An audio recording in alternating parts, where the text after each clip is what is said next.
Hello, everyone. So I'm going to start with a few housekeeping announcements. First of all, the President's annual physical results are ready for release. The full memo will be released shortly, but in summary, the President remains healthy. Also, I'd like to congratulate the winners of last night's primary elections. President Trump has now endorsed candidates and has a 64-0 record in congressional, special, and primary election races since the midterms, demonstrating the strength of and support for the President's agenda across the country, as evidenced in the 64 consecutive congressional, special, and primary elections over the past 13 months. So next, I want to transition to talking about some of the things going on around the country. The First Amendment does not give anyone the right to riot. The First Amendment does not give anyone the right to loot. The First Amendment doesn't give anyone the right to burn down buildings. The First Amendment does not give anyone the right to deface property. And it does not give anyone the right to assault private citizens and to assault police officers. The First Amendment, however, does give you the right to peaceably assemble. And the greatest example that we have seen of peaceful protest, an absolute embodiment of the First Amendment, is the March on Washington. On August 28, 1963, 250,000 Americans gathered at the Lincoln Memorial and peacefully made a powerful march and a powerful point that all Americans should be treated equally, that racial discrimination was unacceptable, abhorrent, and that it needed to be rectified.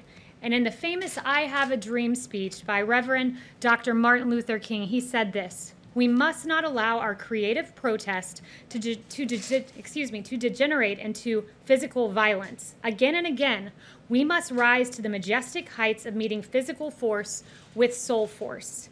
And soul force is exactly what Dr. Martin Luther King Jr. met the nation with when he said this: "I have a dream that my 4 little children will one day live in a nation where they will not be judged by the color of their skin, but by the content of their character." Important words, important actions from an American hero who contributed to making this nation the greatest on earth. With that in mind, we must remember to recognize the lives lost, the passing of George Floyd, who was killed unjustly in a horrific video that we all have seen. And we must also remember the passing of police captain David Dorn yesterday, who was shot and killed by looters in St. Louis in an absolute tragedy. A retired officer, 77 years old, whose wife was also a police officer herself. Dorn was a hero and an unfortunate casualty in the riots we have seen. Our hearts are with his family. We are all Americans. We must come together. We must unify, and we must have law and order. And with that, I'll take questions. Yes, we do. I have a couple questions. First on Secretary Esper. CBS News has learned that his remarks this morning were not received well here inside the White House. Had the Secretary ever expressed his views about active duty forces to President Trump before this morning in private? And does the President still have confidence in Secretary Esper? So not that I'm aware of in terms of expressing his opinion, and I wouldn't get into the private conversations that went on here in the White House. And with regard to whether the President has confidence, I would say if he loses confidence in Secretary Esper, I'm sure you all will be the first to know. But as of right now, he still does? As of right now, Secretary Esper is still Secretary Esper, and should the President lose faith, we will all learn about that in the future. And on policing, Vice President Joe Biden has vowed to set up a police oversight board if he is elected. Is President Trump considering anything comparable or any other specific legislative and policy reforms to address racial disparities in policing? So there have been various things discussed here in the White House. I don't want to get ahead of the President and as to what he ultimately determines. The President believes that most police officers in this country are good, hardworking people, and he notes that, but he also notes some of the injustices we've seen and the need to make sure that the appropriate use of force is used and that our officers are trained in that capacity. So he is considering some sort of federal oversight? There's been discussion of various proposals that we could look at, but no announcements on that front just yet. Jim. Kayleigh, you mentioned Dr. King. He likely would not have approved of what took place Monday evening across from the White House, as you probably know. If the White House president and his team had to do it all over again, would you have gassed and pummeled protesters to clear the park so the president could have a photo op? So let me first address no tear gas was used and no rubber bullets were used. Chemical agents were used. So again, no tear gas was used, no rubber bullets were used. Why are you making that distinction? Chemical agents were used. Let me back up and Episcopal priest who said she was gassed. Others say they were tear gassed in that area. Well, no one was tear gassed. Let me make that clear. That's been confirmed by DOD and by Park Services as well. So let me go back and address what happened because there's been a lot of misreporting. First, I would note that these protests that were going on, in the morning, AG Barr had determined that we needed to expand the perimeter by 1 block on each side. He was surprised, AG Barr, when he arrived at the White House to see that that perimeter had not been moved. So he said that we needed to get going with moving that perimeter. He told the officers that out there. That was late afternoon. So that decision was made in the morning, first of all. The protesters were told 3 times over loudspeaker that they needed to move, and what happened was it grew increasingly unruly. There were projectiles being thrown at officers, frozen water bottles were being thrown at officers, various other projectiles, and the officers had no other choice than in that moment to act and make sure that they were safe and that the perimeter was pushed back because, as we all know, a church was burning in that very area the night before. So the appropriate action was taken.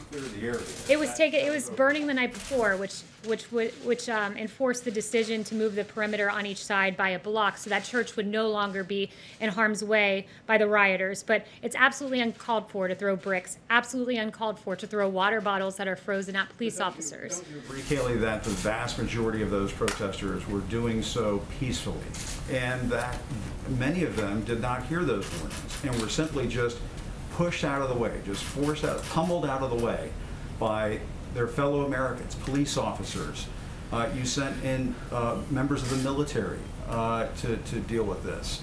I mean, what do you say to Americans who look at what happened on Monday and find that to be appalling? Well, let me note that the National Guard was utilized across Washington, D.C.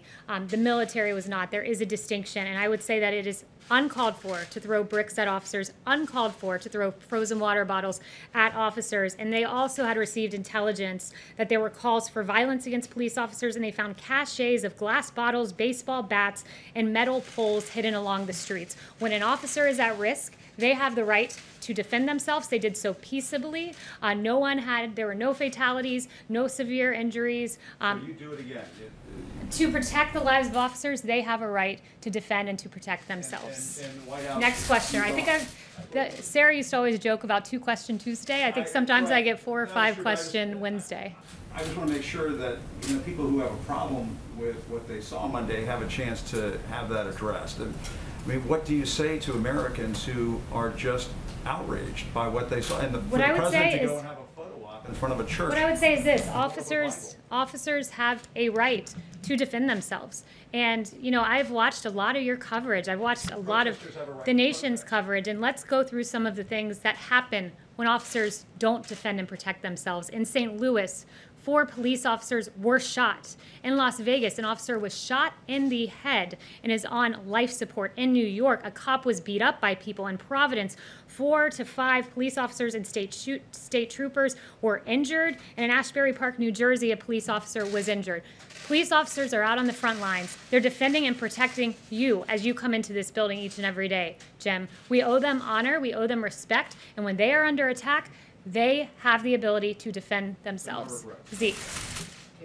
Just first on Secretary Esper's comments, is the president presently considering invoking the Insurrection Act, or is that completely off the table at this point? So it's a very good question. The president has the sole authority to invoke the Insurrection Act. It is definitely a tool within his power. This president has one singular aim, and it is protecting America's streets. We cannot have burning churches. We cannot have police officers who are shot. We cannot have businesses that are looted and destroyed. The Insurrection Act is a tool available. The president has the sole authority, and if needed, he will use it. But at this time, he's relying on surging the streets with National Guard. It's worked to great effect here in D.C. and in Minnesota as well. And Kayleigh, back to that incident on Monday, are you saying that all the officers who were at that protest, clearing that largely peaceful protest, were acting appropriately? There were well-documented incidents of one case, one member of law enforcement bashing a camera of an Australian journalist. This isn't about the journalists. This is about the other peaceful protesters there as well.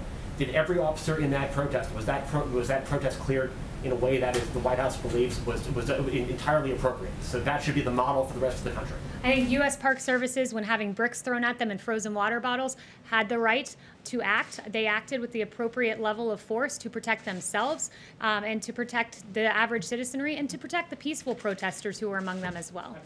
Kristen. You're protecting the peaceful protesters by firing various chemical agents and walking through them with batons. Well, it wasn't tear gas, I would note, and what they used was a way to target those who were being violent.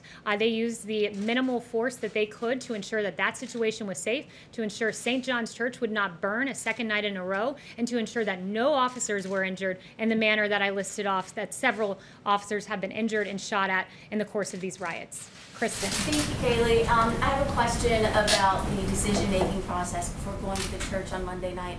The president said on Fox Radio this morning that he never told anyone to push the protesters out. The defense secretary, he said something similar. So who at the White House did know, or was this a unilateral decision by the Attorney General? The Attorney General decided that morning to expand the perimeter, and that was a decision made long before the church discussion was ever under consideration. When the president gives an order, people act. It's not as if he's walked through each and every detail of how a plan goes about. He says, I want to go to the church. He goes to the church, and everyone executes the plan in the order that the president puts into place. So the president is absolutely right in what he said. So was the plan still for President Trump to walk out there, even if the protesters were still there? You know, I'm not aware of the determinations that Secret Service had as they arranged for the president to walk out there, but I would just note again that the decision to expand the perimeter was a decision made in the morning by Attorney General Barr. Okay, and just one question about the coronavirus, because we're still in the middle of a pandemic. Dr. Fauci, he said in an interview on Monday that his contact with President Trump had dramatically decreased, and so had the frequency of the coronavirus task force meetings. Is that accurate, and if so, why? There was a coronavirus task force briefing just yesterday. We are constantly, as an administration, monitoring the coronavirus to protect the safety and well-being of the American people. Right now, we all saw that church burn. We all saw some of the violence in the streets, and the president has had several meeting after meeting with AG Barr, Secretary Esper, General Milley, to make sure that our streets are peaceful and under control, while also monitoring the coronavirus and what we're seeing develop there. Mario. Thanks, Kayleigh. I'm quite confused. I mean, if the protests were peaceful on Monday, why did you all clear the area, and whose decision was to clear it later in the day? If Attorney General Barr wanted it cleared earlier in the day, why did it take so long for it to be cleared? Yeah, you know, he ordered it to be cleared Monday morning. It didn't happen when he arrived, so he immediately instructed the officers to ensure that it was moved back a block. As we all saw Sunday night, it was not a peaceful protest. It was, in fact, a riot with a church burning in Washington, D.C. The president made sure that Washington, D.C. was secure Monday night, and part of that involved moving the perimeter back to ensure that St. John's Church was protected. But that's quite a gap between the morning and then the evening when you all walked over there. Why was there such a gap? Look, again, that's a question for AG Barr, who made the order. It's a question for the officers who were on the ground at the time, why that wasn't deployed right away. But when AG Barr came to the White House, I think it was early afternoon, he noticed that it hadn't been cleared, gave the order for it to be cleared, and that action took place. Why did the president feel it was important to go walk over there through the park into the church? It was extremely important. Look, the president wanted to send a very powerful message that we will not be overcome by looting, by rioting, by burning. This is not what defines America. And going and standing by St. John's Church was a very important moment. And I would note that through all of time, we've seen presidents and leaders across the world who have had leadership moments and very powerful symbols that were important for a nation to see at any given time to show a message of resilience and determination. Like Churchill, we saw him inspecting the bombing damage. It sent a powerful message of leadership to the British people. And George W. Bush throwing out the ceremonial first pitch after 9/11, and Jimmy Carter putting on a sweater to encourage energy savings, and George H.W. Bush signing the Americans with Disabilities Act, flanked by 2 disabled Americans. And for this president, it was powerful and important to send a message that the rioters, the looters, the anarchists, they will not prevail, that burning churches are not what America's about. And that moment, holding the Bible up, is something that has been widely hailed by Franklin Graham and others, and it was a very important symbol for the the American people to see that we will get through this through unity and through faith. Separately, the president, you said he had his results of his physical. We know that he did part of the physical late last year, I think it was. When did he have the rest of it done? I'm not aware of an exact date. I will ask Dr. Connolly for you on that, but I know it was fairly recently. Yes. I will go to Brett. Thanks, Kayleigh. The White House has spent a lot of time talking about how the protests have taken place and how people are protesting or shouldn't be protesting. But what is the White House doing to address the underlying causes that have led to these protests? Look, the president's done a lot. The president expedited the review, the FBI review of the George Floyd case. He swiftly ensured there was a civil rights investigation into George Floyd's death. Ahmaud Arbery, there's another investigation there on the part of DOJ.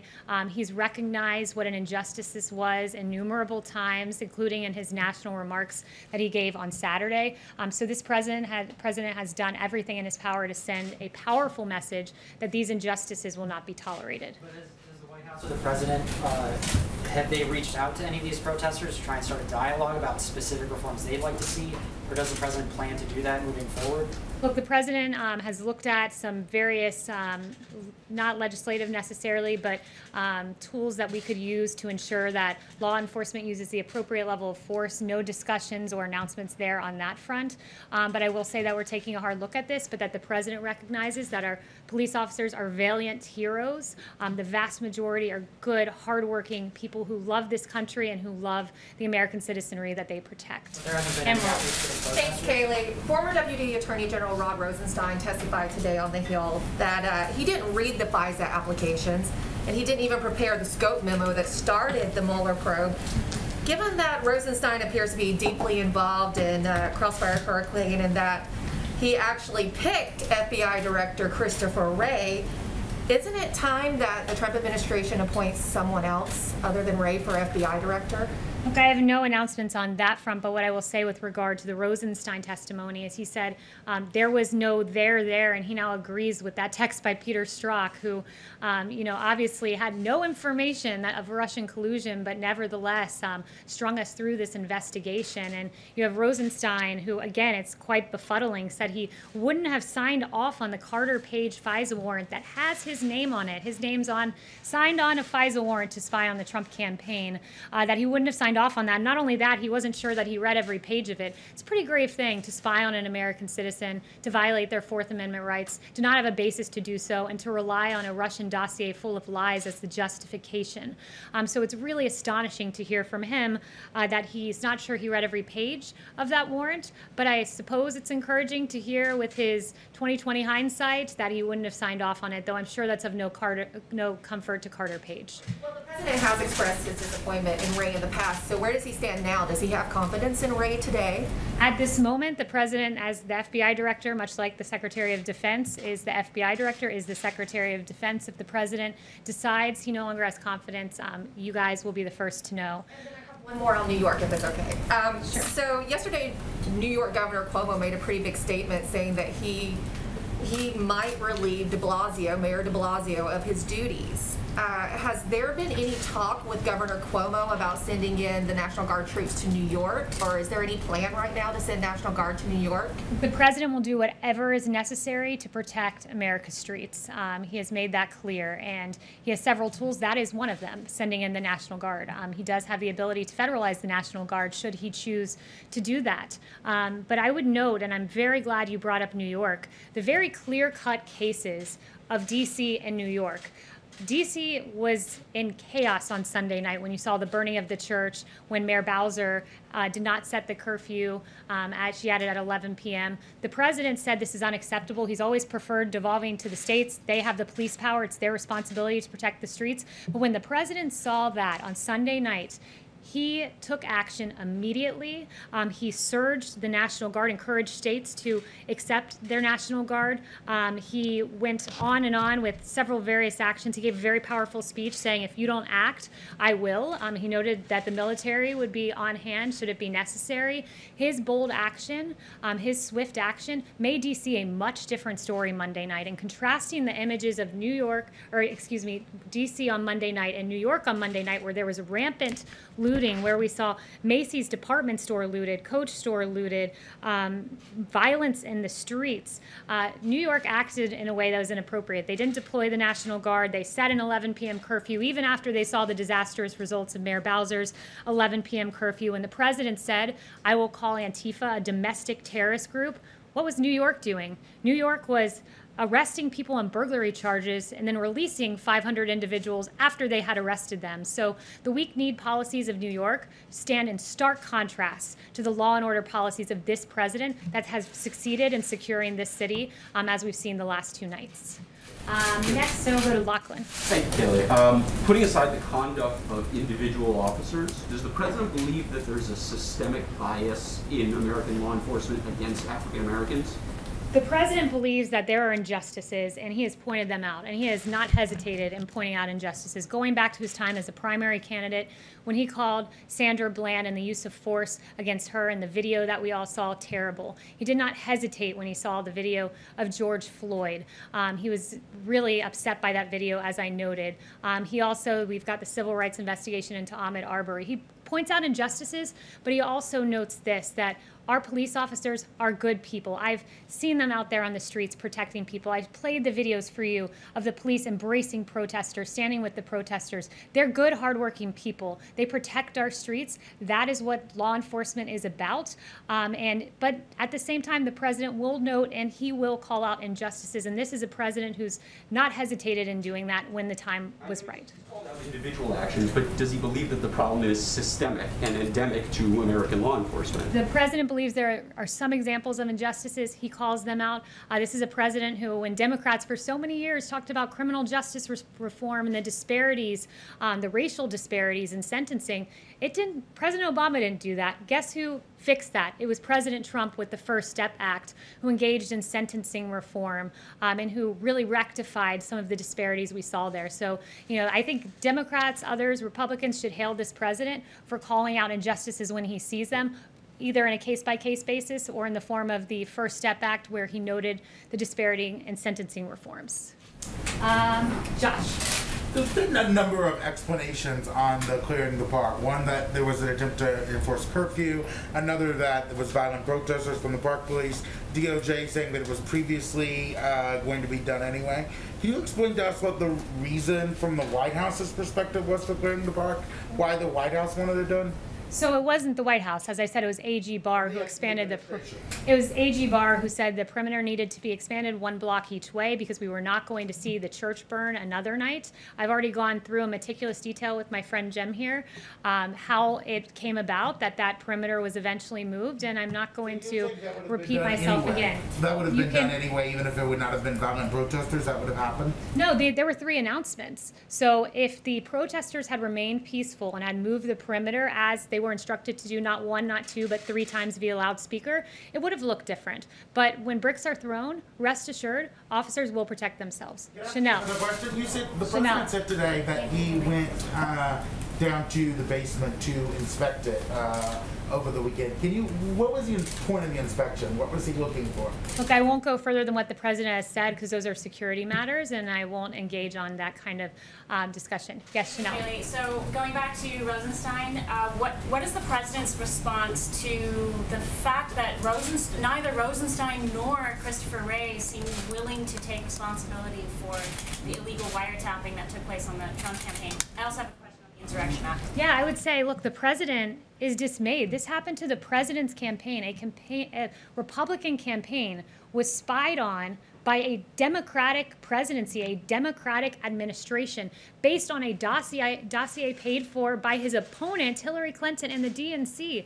This is absolutely extraordinary. It is the biggest political scandal that we've seen, and the lack of journalistic curiosity on this front is appalling when you have multiple instances of people who were saying one thing under oath from the Obama administration and saying another thing in public, that they had direct evidence of Russian collusion. I mean, that's extraordinary. Adam Schiff, I've got direct evidence, when in fact we know there was none. In the Mueller report, after spending millions of taxpayer dollars, totally and completely exonerated President Trump. It was a travesty, and we hope to get to the bottom of this because it should never be done again in American politics to any president of either political party. On the Insurrection Act, Secretary Esper this morning said that he opposes it. The last time it was used was 1992.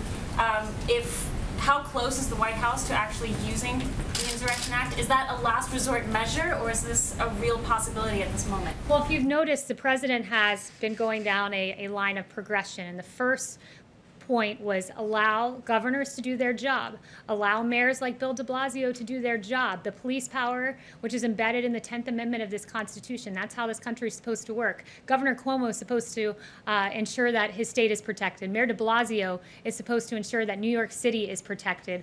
They failed at their job. There was looting all across New York City. There were fires burning here in D.C. when Mayor Bowser was in control. So this president on Monday took definitive action with that speech saying, if necessary, the military is here. You must surge the National Guard. He took action, and he shored up and made sure that D.C. remained peaceful.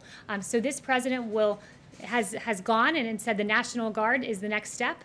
That seemed to be working here in New York, in D.C. We'll see if it continues to work. But rest assured, he has the sole authority to invoke the Insurrection Act, and if necessary, he will do so to protect American citizens. One thing I really want to note, and I think it's so important to go back to this because I haven't seen a ton of coverage of it other than in a few places. And I started the briefing with this, and it's important. I just want to circle back and note Captain David Dorn, who lost his life in St. Louis, and he was killed by a looter. He served 38 years in the St. Louis Police Department. His wife, Ann, is a sergeant with the St. Louis Metropolitan Police Department. He is a hero. I also want to note, because there have been 45 officers lost in the line of duty this year, and my heart breaks for them. And as a new mom myself, my heart particularly breaks for two women in particular who I was reading about their stories today. Officer Breanne Leath of the Indianapolis Police Department. On April 9th, 2020, she was shot and killed. She survived by her 3-year-old son, her sister, and her parents. She was a National Guard veteran, and my heart breaks for the family of Officer Leath. And Officer Tiffany Victoria Enriquez of the Honolulu Police Department on January 19th, 2020. Officer Enriquez was shot and killed as well, leaving 3 daughters, 1 grandson, and she was a U.S. Air Force Reserve veteran. These are our heroes. Thank you so much to our officers who are protecting our streets. Many have been shot, some have been killed. It's a travesty, and let us stand with law enforcement and recognize the huge contribution that they have made to our society and continue to do so each and every day. Thank you so much, guys.